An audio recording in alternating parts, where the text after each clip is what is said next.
Hi, this is Mr. G, and you're watching The Art of Teaching. This is my third blog, and I think it might be one of my more important ones. It's one of those things that actually spurred on the idea of this series. And it deals with a really sensitive topic, and one that affects probably every school, and that is the idea of teen suicide. And also toxic language in the classroom. I'll be touching on that a bit. And what I mean by toxic language is there are certain words that if you don't address them as a teacher can put you in jeopardy for your job. And words like that are the N-word that we hear in rap songs and things like that. It's a word that you must address. You must make it clear that it is never acceptable within the classroom, and in almost every case you need to document that, send something to the office and let them know that what has occurred, because quickly students will talk about it, and you know that's acceptable in your classroom on some level, and if someone overhears it, talks to a parent, the parent contacts the school, it can snowball into a big issue. For non-tenured teachers it can get you fired. For tenured teachers it can even get that way too.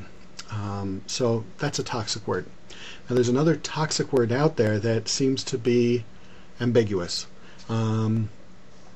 Because sometimes it's addressed, sometimes it's not. Another minority population, which gets people in a lot of trouble, and sometimes it's a difficult topic to talk about. But I'm gonna bring it up here, and that is gay students, homosexual students, and words like fag, queer, homo, or whatever said in a classroom. I know from my own school it's a word that I hear in the hallway. Other students report hearing it in their classrooms, and we also hear that it's not being addressed by teachers because they don't know quite how to handle it. My advice to you is to handle it exactly as if someone had just dropped the N-word in your classroom. Statistics out there are pretty rock solid on this. If you have 30 students in your room, 3 of them are probably gay or questioning youth. So if you don't address it, then those 3 students who are probably not ready to deal with sexuality issues, which is fine, are now going to be in a toxic environment where they feel unwelcome or even hated. All the statistics bear out that the #1 group for teen suicide is gay and questioning youth. Whether they're gay or not, even if they're questioning it, that puts them at a much higher percentage of being affected by suicide.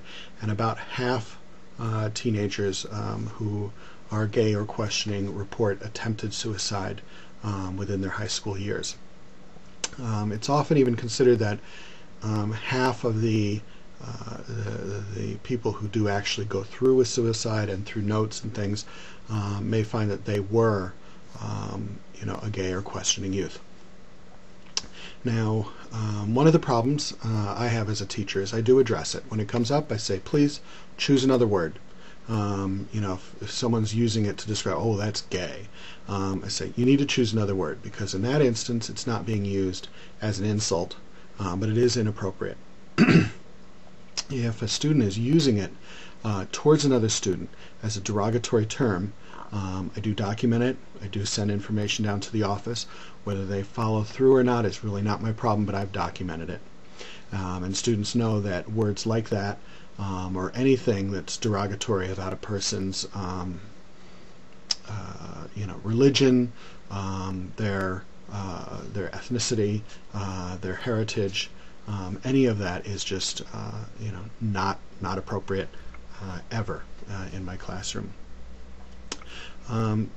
As a teacher over the years, I've come across probably 4 or 5 students who I have helped mentor through suicidal issues. Not always about the gay thing, but I always make sure that if I do find out that a student is in crisis, and you might not know exactly that it's suicide as the issue that they're dealing with, always make sure you make contact with a school counselor, or somebody professionally. You need to make sure that you're not the only contact person. Now you may want to talk to them on the side and let them know that this needs to be confidential, but it is important that you not handle it alone. This is too big for any one person. How do you know if a student is in crisis for suicide or some other issue. Sometimes you don't. But a lot of times, in the cases that I have dealt with, the students will normally have a happy-go-lucky kind of attitude, and then all of a sudden it's very dark. And I make sure that I try and pay attention to that and speak one-on-one with those students in a quiet sort of way, even just pulling a desk over to where they're working, and hey, how you doing? Everything all right today? And let them know you're available.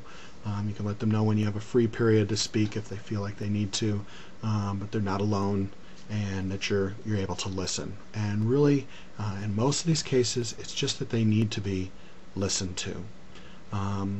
So don't be afraid to reach out, but definitely don't do it alone. Definitely address words of hate, like the N-word or fag or queer, or Polak, or Jew, any of these kind of terms that are kind of thrown around in the classroom. I think a lot of them are being ignored, and that leads to a certain environment within the classroom which is certainly not promoting education, but only promotes hate.